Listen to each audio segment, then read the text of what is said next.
Have you ever played a game so bad that it still haunts you to this day? Maybe it was a situation where the gameplay was so bad that, even playing it was upsetting. You just couldn't do it. Or maybe it was a game where the story was so poorly written that it physically hurt you to play it. Maybe it was a glitchy clusterfuck. Or maybe it was even Tom Clancy's Rainbow Six Siege X. Whatever the case may be, I was lucky enough to have one of these experiences of my own after I played the 2020 remaster of Crysis a little over a year ago. And it fucking sucked. You got the alien dickheads in the sky, the helicopter ones, and they're pelting you with ice bullets. And I just could not stop thinking about it. I pondered. I ruminated. Some may even say I stewed. I did all of these things, and yet none of it was enough to sate my fury. So I decided to take action, and being the white boy that I am, I decided that the only logical thing to do was to make a video essay about it.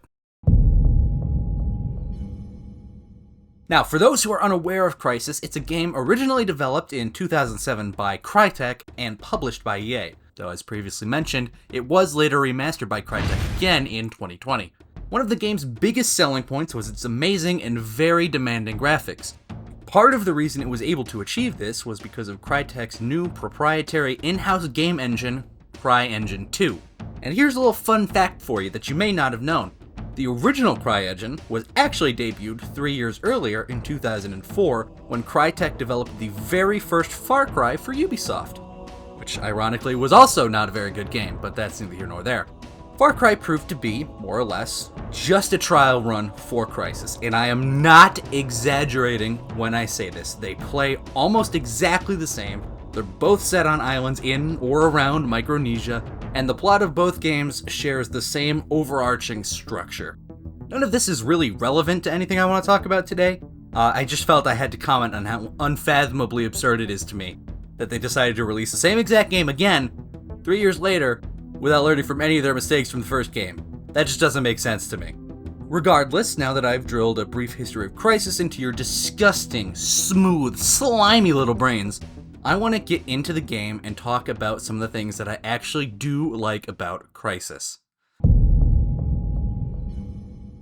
And to begin, we simply must bring our attention to the mammalia in the chamber.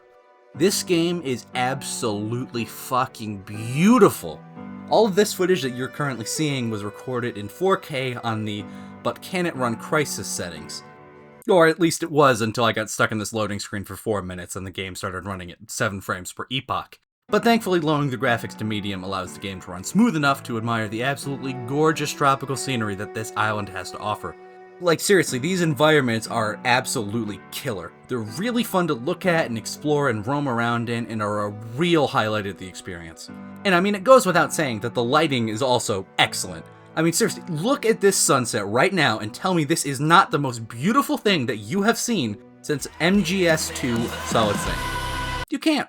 On the topic of environments though, Crysis also boasts some really good destructible environments. If you shoot at, or just generally throw some bullshit at, some of these shack-type buildings, they will eventually break down and be destroyed, which can eliminate cover and either help you attack the enemies inside the buildings, or leave you open to their attacks, leading to some pretty neat gameplay interactions. It isn't groundbreaking stuff, and it is somewhat gimmicky, but it's a nice feature to have nonetheless, and honestly, it's just kind of fun to destroy shit. The sound design is another element that's really on point as well. Just take a second to listen to what it sounds like to stalk through the jungle. Engaged.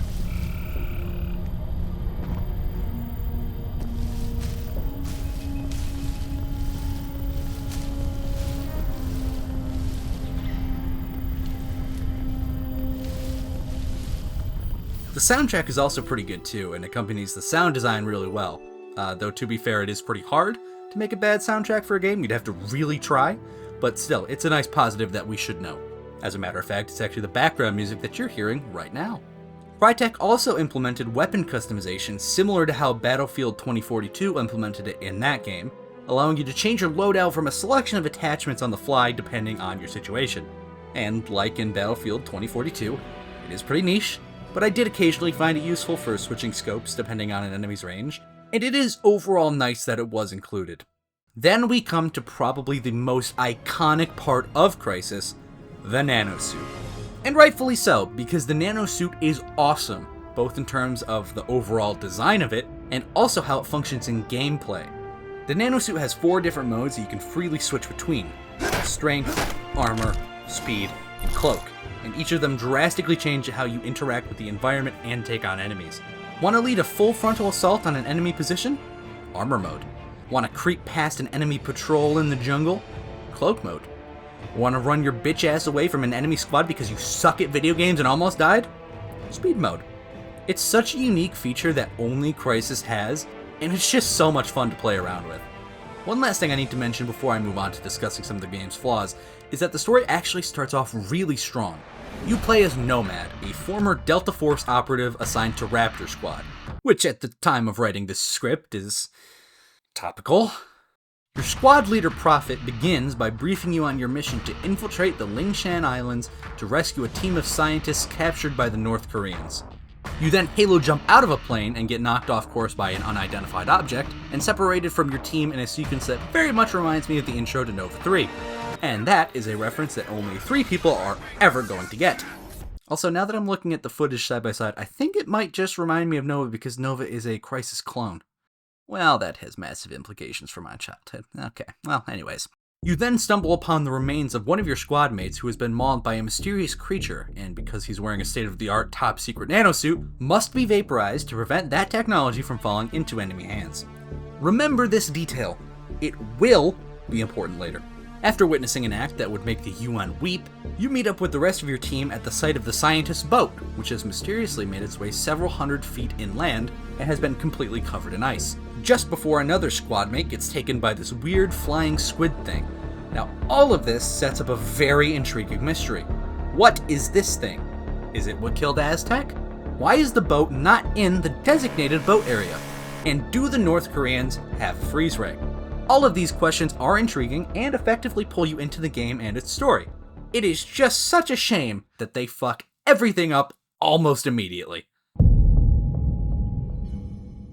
I want to talk about the actual gameplay now in ascending order of shitness, starting with enemy behavior, and in particular, the enemy behavior of consuming copious and unsafe amounts of crack cocaine at all times. I don't know what the fuck their problem is, but these North Korean fucks have better enemy detection capability than a Chinese JY-27V radar system. Though admittedly that is a pretty low bar. They can detect you from absolutely insane distances, so far in fact, that you may not even be able to see them yourself, like when this truck here spotted me from God knows where the zeptosecond after I poked my head around this rock. And don't you dare make the mistake of feeling safe just because there's a layer of thick foliage between you and the enemy, because rest assured they can and will see straight through those leafy greens, as demonstrated when this sniper started blasting my shit despite clearly being behind this tree.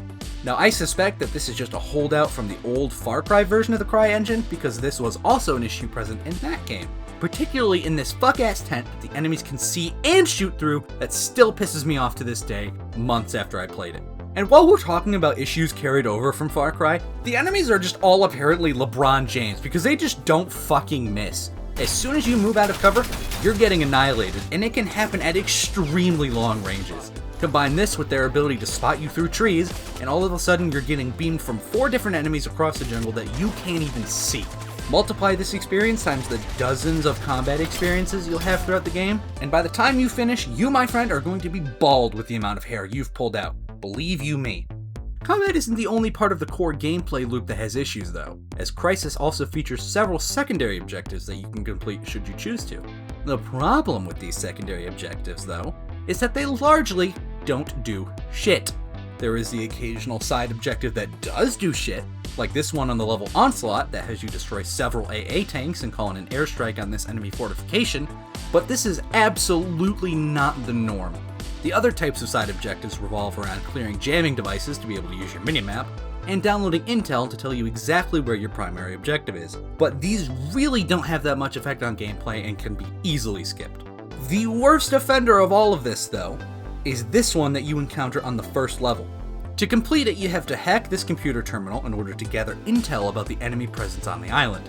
doing this, you can learn from Prophet that the North Koreans are commanded by General Kyung, who has a reputation for being a bit of a ruthless commander, to say the least. Which seems like some solid intelligence and a worthwhile pit stop on your way to meet up with your squad. However, it's actually fucking pointless because genuinely less than 10 minutes later, Prophet acts like this never happened and tells you this information again. You guys aren't gonna believe this, but it sounds like General Ri-chan Kyung is in charge of the whole operation. The guy behind that massacre a few years back? Well, why would he be here? I don't know, but watch your backs. These guys are hardcore. And what makes it worse is they actually do a better job of establishing Kyung in this second version, which means that not only is the side objective pointless, but it's actually the worst way to get this information. What the hell was Crytek smoking? Why would they ever do this? I don't understand. But for as bad as the gameplay can be, the issues with the controls blow all of that out of the water. There are some minor control issues that I encountered, like how the weapon wheel can be a little finicky and actions that require button holds sometimes don't work. Not to mention the godforsaken VTOL controls on the level Ascension, where I fell out of the sky immediately after spawning because I figured out the up button too late. But things like that are pretty normal for older games, so I don't really hold that against Crysis. Now, I was playing on the remaster, so one could argue this shit should have been fucking fixed by now. But whatever, that's minor stuff. I can get through a game with bad controls. That's fine. What I can't do is deal with the most morally bankrupt control schemes to have ever been put in a video game since I am bred. God, fuck this game! God, you piece of shit! There are two main points of failure here that I need to address, and the first one is the sensitivity settings. Now, I played the game on a controller, and so good sensitivity settings are key in order to ensure a positive gaming experience. And one of the ways that shooters provide a good experience is by having your up and down vertical movement slower than your left to right horizontal movement, since you look left to right far more often than you look up and down. Now, any good game will do one of two things here. They will either let you customize the sensitivity for both axes, or they will lock it to a preset ratio. So what do you think Crysis did? If your guess was set it to a preset ratio, then you're correct. Now tell me, Superstar, what ratio do you think that Crytek chose? That's right, it's fucking 1-to-1, which means that looking around, aiming, or doing anything else with that right stick feels just wrong and awkward and bad. And if you play a lot of games on controller, then you're gonna have to fight your muscle memory that you've developed over so long, every single step of the way, making that experience frustrating as hell. But all of this pales in comparison to probably my single biggest issue with this game: movement. The issue with movement in this game is that when moving normally, you move about as fast as an immortal snail. But do you remember that speed mode that I talked about the nanosuit having earlier? Well, you see on controller, whenever you sprint, you activate the speed mode, which accelerates you instantly to Mach fuck. There is no in between these two movement speeds, and it makes navigating the map and positioning yourself in combat extremely frustrating. However, all that's not exactly true. You actually can move at a decent and controllable speed if your suit energy reaches 0 and speed mode shuts off, allowing you to freely move and position yourself. But the issue with this is that A, it's not a speed you can move at normally, and B, it's the point when you're at your most vulnerable, because you can't use speed mode to run away from enemies, you can't use cloak mode to sneak away from enemies, and you can't use armor mode to protect you from enemy gunfire. Let me put this in absolutely crystal clear terms to really drive my point home here. You either move as slow as Continental Drift, or you move as fast as that manhole that we accidentally nuked into space during the Cold War. And on top of this, the speed at which you can most comfortably navigate the map and engage with your surroundings is simultaneously when you're most vulnerable. I mean, how the fuck do you create a core game system this fucked up? It's so counterintuitive. I don't understand how this could have ever gotten the green light from leadership. And yet it did. And so one must imagine Nomad happy. But that's all the more general gameplay issues that I have with the game. The rest are more specific gameplay encounters and story issues. So what I'd like to do now is briefly take you through Crysis' story and explain to you how it broke me. And lucky for us, we get to start this journey with our good friend Vaporization. Remember Remember how I said that if someone wearing a nanosuit is killed, they have to be vaporized in order to stop the North Koreans from getting their hands on it? Well, you see, in order to do this, Prophet has to use this device to trigger the vaporization. And at the start of Mission 3, spoilers ahead by the way until this timestamp on screen, Prophet gets abducted by another one of these flying squid things. I think you can see the problem here. If Prophet is the one that needs to be vaporized, then who vaporizes Prophet? Now you may be thinking, oh well surely Command could trigger the vaporization remotely. But you'd be wrong, because immediately after Prophet is grabbed, Nomad is contacted by Colonel Strickland from the aircraft carrier group just off the coast, who apparently is also unable to vaporize Prophet. He makes no mention of vaporizing Prophet, and there is nothing in-game to suggest that he has the ability to do so. Which is just baffling to me, because are you really telling me that there was no plan for if the squad leader was killed in action? There was no redundancy? If you're going to make such a big point out of vaporizing people, you have to be consistent with it. Regardless, Nomad eventually makes contact with one of the scientists and overhears a conversation with General Kyung, who is trying to activate some type of relic/temple thing in the mountains. And after he inadvertently turns this guy into a discount freeze pop, Strickland recalls Nomad to help with an American assault on the island. But once Nomad reaches the extraction point to meet up with Colonel Strickland, he's ambushed by a squad of North Koreans in nanosuits, which is another major issue because the North Koreans aren't supposed to have nanosuits. No one is supposed to have nanosuits, because according to this wiki article that I just randomly happened to stumble upon, this deployment to the Lingshan Islands is supposed to be the first ever test of America's nanosuit. So then how the fuck do the Koreans have their own bootleg nanosuits? I mean, they look almost exactly the same, so they're obviously connected somehow, but the fuck if I know how? My only real guess is that this is some type of retcon introduced in the lore with the release of the rest of the Crysis trilogy. Like when the original Crysis was being developed, it was intended that America had nanosuits for a while, but then Crysis 2 changed it so that this was the first test. But that's just pure speculation on my part. I have no concrete answers on where they got their nanosuits from. Nanosuits aside, Nomad and the Marines eventually make it to the mountain complex where Kyung is holding the rest of the research team captive, while also trying to activate the alien temple. He then promptly kidnaps us, lectures us on his evil schemes like a proper 2000s villain would, and puts us into the most underwhelming boss fight I've experienced since punching an old man in a chair in Halo 2. Like seriously, you just stand there and shoot him in the head for a bit and then he just keels over. It would almost be sad if he had any meaningful character development. With Kyung's death, the temple starts to activate and bring down the mountain around it.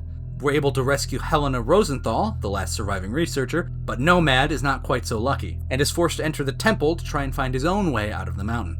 This is where we get formally introduced to the Ceph, the alien frost robots that were responsible for killing our squad mates earlier.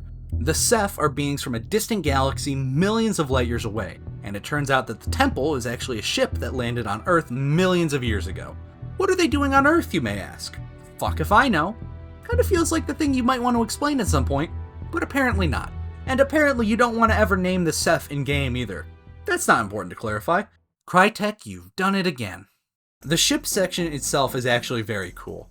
You have to navigate the whole ship in 0G, and it's a really cool looking environment that doesn't really show up anywhere else. And there's also these really fun tubes that you get to ride in that remind me of that one section in Portal 2 where you go to confront GLaDOS, and that's always fun. Of course, in typical Crysis fashion though, the controls ruin the experience for everybody, because the 0G just exacerbates these sensitivity issues even more, and aiming at these flying fucks can be infuriating.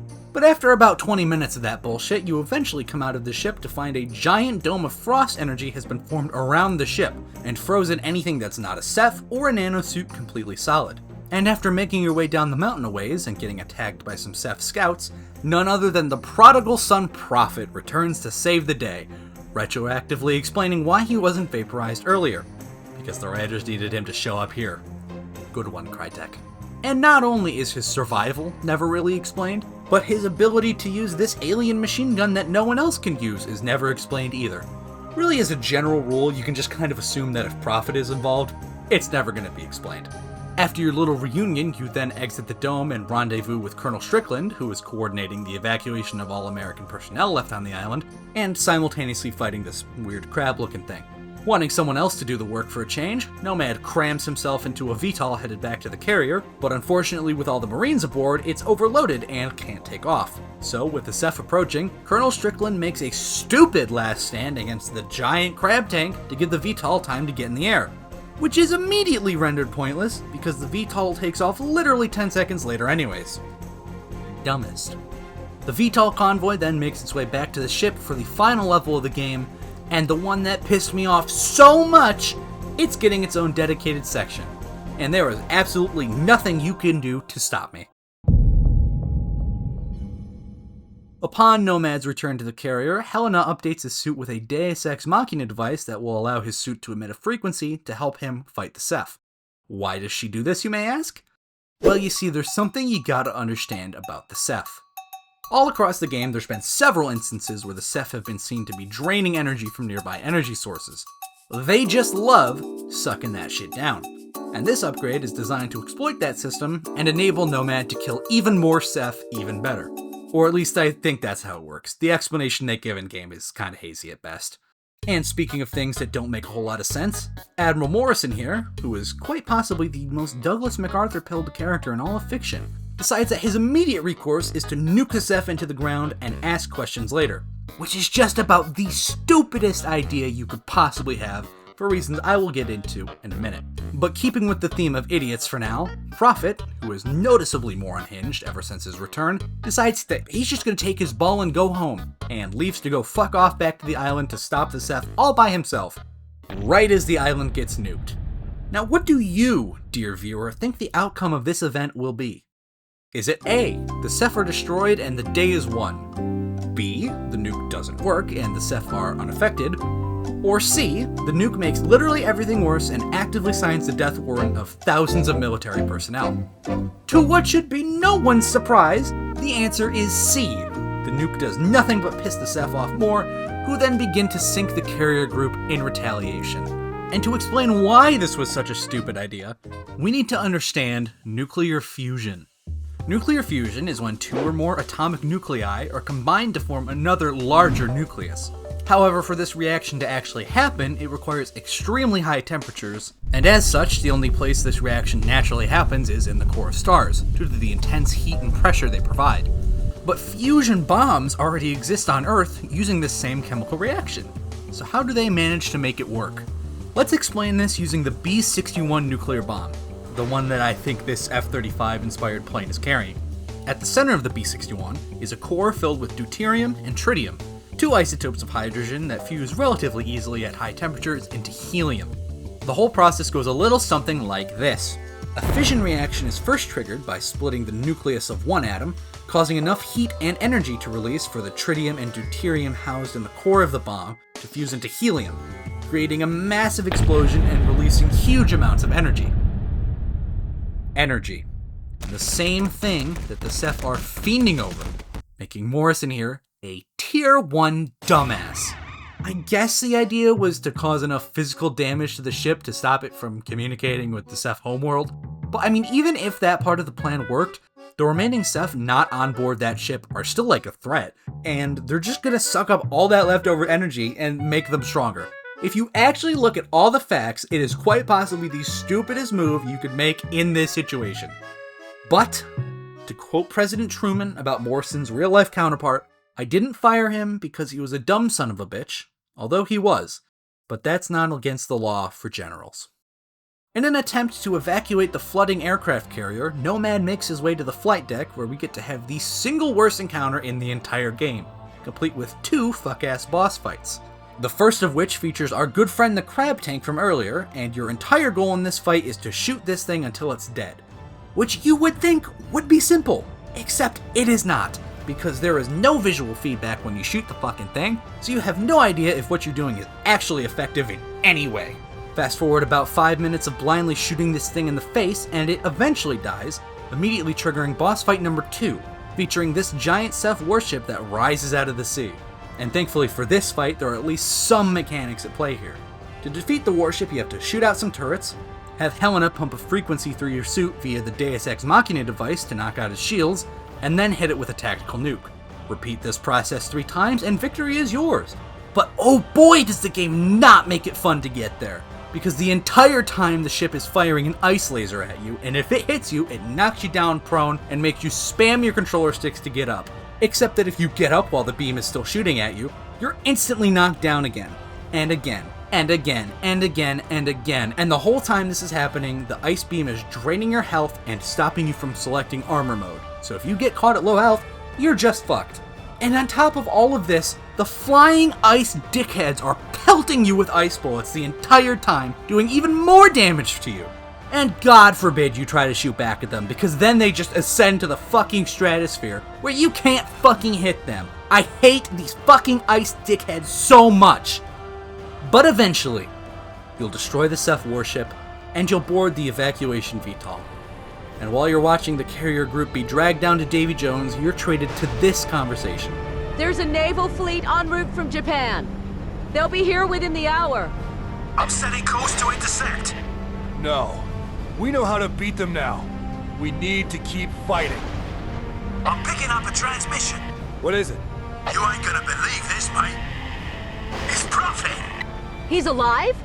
And kicking by the sound of it. Looks like he's inside the sphere. Lock onto his position. Going back. Nomad then aura farms his way into his seat, and then the game fucking ends. It just fucking ends like halfway through the goddamn story. Like, what do you mean we can fight them now? No, we can't. What are you talking about? So far, all the Helena's Deus Ex Machina device can do is weaken a single enemy.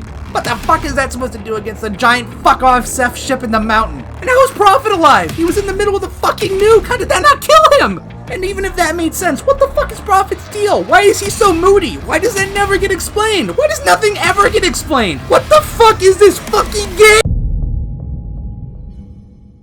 Now, it's at this point that I need to acknowledge some criticism that I'm inevitably going to receive after ranting and raving at you for the past almost half an hour. And that is that, well, this is all just nitpicking. It's really not that big a deal. And it is nitpicking, but I think it is that big a deal. And to explain why I think it's a big deal, I want to pay a visit to the Star Wars franchise. Hello there. A New Hope and Rise of Skywalker are both rather infamous for featuring some poor writing. A New Hope features a kill switch in the Death Star via this thermal exhaust port, and Rise of Skywalker has this ancient Sith dagger with a map that lines up perfectly with the wreckage of the Death Star 2. Now, these are both pretty bad pieces of writing. Granted, one's a lot worse than the other, but still, they're both not good. However, we can look past the exhaust port problem and some of the other smaller writing details in A New Hope, because the rest of the movie is constructed very well and is of an overall very high quality. But we can't do the same for Rise of Skywalker because there are so many other glaring issues present in that film, writing or otherwise, that we simply can't look past them all, and they have to be addressed. And that's what I think's going on with Crysis. I think the game has so many of these little issues in gameplay and story that in their totality, bring the product down enough that we have to address and analyze all these things. And it's really a shame, because I wanted to play this game ever since I was about, oh god, 6 or maybe even 7 years old. I found it on YouTube, and even though I didn't have a way to play it until recently, I just fell in love. There's a lot to love in Crysis. It looks great and has some amazing ideas, but it's all brought down by poor writing and even worse gameplay. And it just didn't live up to the hype that I had built up from when I was a kid. And I guess that's honestly probably the real takeaway of all this. I mean, yes, Crysis is not a great game. I think I've made a good case for that. But I mean, how much of my experience was soured by my over-expectations? I don't have the answer to that question, but I hope that my journey can serve as sort of a cautionary tale. Don't let hype create a level of expectation that the game could never possibly reach. That's not fair to the game, and it's just going to lead to disappointment. And I also urge you to try Crysis for yourself if you're interested. I would probably wait until the game's on sale, but I think there's enough diamond in this rough for you to try the game out for yourself and form your own opinion. And who knows, maybe you'll be able to find that silver lining that I never could. Also, I looked up my playstyle on howlongtobeat.com and it said it would take 11.5 hours, but my first playthrough only took 6. Where the fuck are my other 5.5 hours, Crytek?